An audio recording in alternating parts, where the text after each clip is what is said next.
با سلام خدمت دنبال کنندگان عزیز.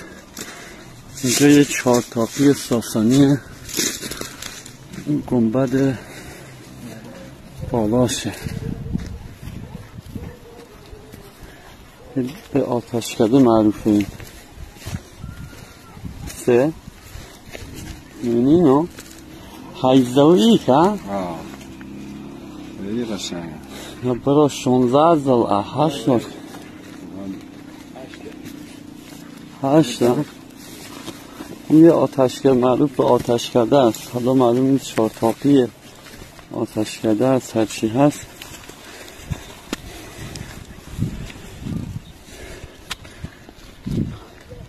راست همه درعه بگیر بایی بده یک کنان ها در ورود دیگه من در وروده.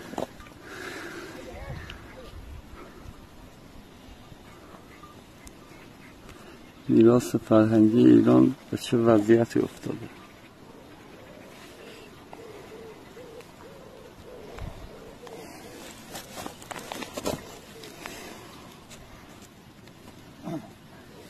سی